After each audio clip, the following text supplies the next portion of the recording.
Welcome to Tuesday's Tools on Purpose at the Business on Purpose podcast. Tuesdays are all about equipping you with the tools that you need to run your business with intention and purpose. Our mission here at Business on Purpose is to liberate business owners from chaos so they can make time for what matters most. My name's Patrice Miles. I'm one of the coaches on the team. And every Tuesday, we dive into the world of tools because in a world where your time is your most precious asset, finding the right tools to streamline your business and elevate it can help make all the difference. So, in each episode, I always bring you interviews with experts. I share success stories, provide step by step guides to empower you on your business journey. But remember, guys, it's not just about having the right tools. It's about actually using them with intention to create a business that's meaningful and fulfilling. So today's topic is actually on interns, but it's part two. Last week was part one, where you heard from Jessie, our client connections coordinator. She told you everything that you needed to know about hiring an intern because she is in charge of the hiring and onboarding for all of our interns here at BOP. So this week is part two, and you are going to get to hear from Connor, one of our past interns. He is going to let you know what it's like to be an intern and what he recommends you do when working with an intern. We have our own Business on Purpose intern, Connor, with us. And I'm excited because he, of course, is going to share his experience with us for the past 30 days that he's been an intern at my Business on Purpose. So we're going to dig right in. Connor, how's the last 30 days been? It's been fantastic. I've felt useful, which is not always the case for an internship, and I feel like I've learned a lot, which is also not the case for every internship. So. Yeah, that's great. Now, what made you decide to do an actual internship? Just an internship in general, because I think even though I'm getting a degree and I'm working towards that, even this summer doing summer classes, I think real world experience is hard to beat, and you can't get that in college, especially for something like marketing. Learning about abstract terms and stuff is good and all. I think it's very useful, but you also need that real world experience. Yeah, I think that's fantastic. I completely agree. But how did you come across my Business on Purpose? Yeah, so that's funny. It's not the most flashy thing, but my mom knows Jesse Barber through school. My mom is a teacher there, and one of Jesse's kids goes there. So. Okay, fantastic. I always love it when we use our hiring process well, because one of the things we have on there is to look internally first. So Yeah. it sounds like Jesse did a pretty good job about that. And in talking about the hiring process, what did you think about that? I thought it was pretty good. I was well informed before I even decided to take the job, or before I was even offered the job. I was well informed, and I loved what you guys were about. And I feel like Jesse's been the one that I've been communicating with the most. She's been slowly giving me more and more work in different kind of variety. So I wasn't completely overloaded that first day. So it's been nice and easy.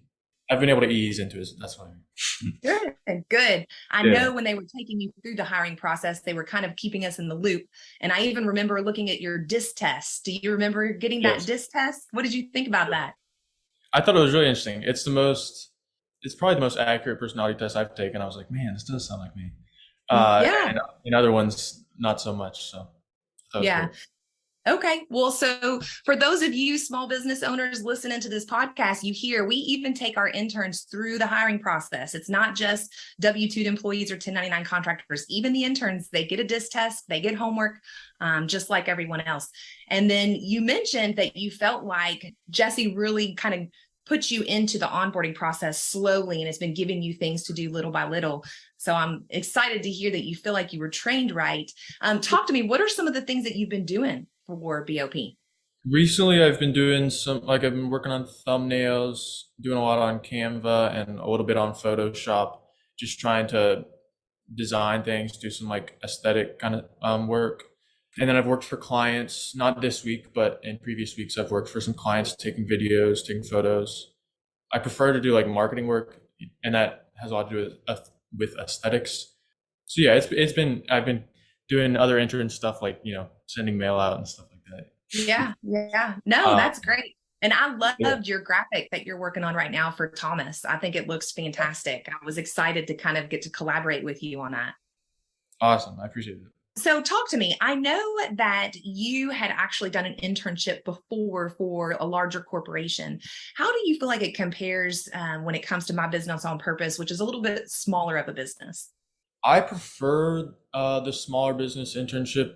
In the big corporation I was working for previously, like I said, I didn't feel as useful as I do here. I feel pretty useful here because I guess there's less people, and so things can move faster, and I think I'm communicated with more often maybe.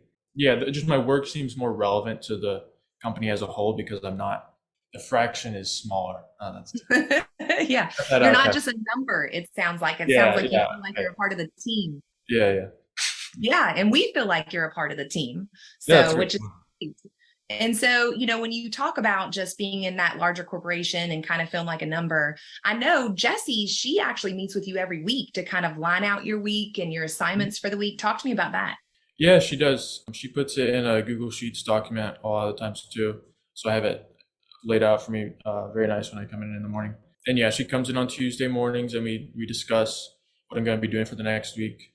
We talk a lot on Slack. She's great with communicating. I would say she gets back to me within like 2 minutes most of the time. But Yeah. sometimes she's busy taking calls, but it's never. I don't think it's ever been more than an hour, which is amazing. So, Okay. Do you feel like that weekly communication is pretty critical to your success and your enjoyment of this internship? absolutely. And she gives me a little bit of flexibility. She says, "What would you like to work on today?" Unless there's something that's super pressing, she's not going to ask me that question because it needs to get done. But yeah, I think she's a really good communicator, and she makes sure that I understand what the task requires of me, so I'm able to do the best job that I can. That's great. And then just looking again at your last internship, what were some of the things that you loved about it? But then what were some of the things that you really didn't like about it? I'd say the main thing I liked more is that there were more interns. So I You got to, you I had a had little more intern people. community? Yeah, I did. We all had one table that we shared. Besides that, I honestly like the smaller business setup more in every aspect. I even like my role here more.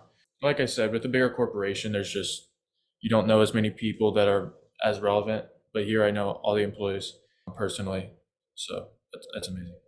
Okay. And then how would you kind of relate your experience as an intern compared to what you're learning in school? It's a real world experience. It's not abstract. I'm learning how to apply the abstract. And like I said, I'm doing more aesthetic work instead of like memorizing terms and stuff like that. I'm learning how to communicate better, maybe. Yeah, it's real world applications. Okay. Okay. And then ultimately, how do you feel like this overall internship is helping you to kind of reach what your goals in life are? Hmm. Okay, so I definitely want to do something in marketing, something maybe with design, like visual design, and that's another goal of me doing internships over the summers because I want to try to experience every facet of marketing to see what I really do want to do. Thankfully, marketing's pretty general, so I have some flexibility in the future, maybe. But yeah, I think I've definitely enjoyed this, and I might want to work for a smaller company. And I really like how ethical you guys are with stuff because as a marketing major, sometimes people will make you make unethical decisions because Mhm. sometimes you're appealing to like some unethical desires that people might have in marketing because it's so psychological, and sometimes human psychology is not the best. So I love that I don't have to worry about those ethical dilemmas here. That's awesome. Well, I know that, but I'm glad to get to hear somebody else say that. So that's great. So for all of our business owners that are listening to this interview with a BOP intern, you've heard a few of the things that he has said that are pretty important to him. One is, not feeling like a number. He's really enjoyed that weekly communication, knowing exactly what's expected of him every week, and then walking through that hiring process, and getting to actually know who Connor was prior to him coming on. We're all big things that we talked about today. But I have one last question for you, Connor, before we go. What would be one thing that you would say to any business owner listening to this podcast right now about bringing on an intern? I would say I think a lot of companies will hire an intern and they'll be like, we can use them for this and that. And then after a week or two, they'll stop using them. So the intern will just be sitting there. And I think you're not profiting with the employee that you have there, because maybe you feel like you don't have enough time to, step aside for a second and say, this is what you should be doing and here's how you do it. But I think if you can like go ahead and plan, this is what they're going to do ahead of time and have a clear plan for yourself, how you're going to use the intern, you are going to get a lot more from them. And another thing is that interns love to feel useful. At least I do. Some interns might just want to sit there and be able to put it on their resume. That's not me. I want to be able to use my time the best I can, and learn. So for my case, I really appreciate how you guys are trying to teach me stuff, and I feel useful. You're communicating well with me. So all those things. Yeah, that's fantastic. I love it because you just did some coaching for me, Connor. We, of course, preach all the time that you need a plan in place and you also need weekly communication. So you just pointed out both of those things.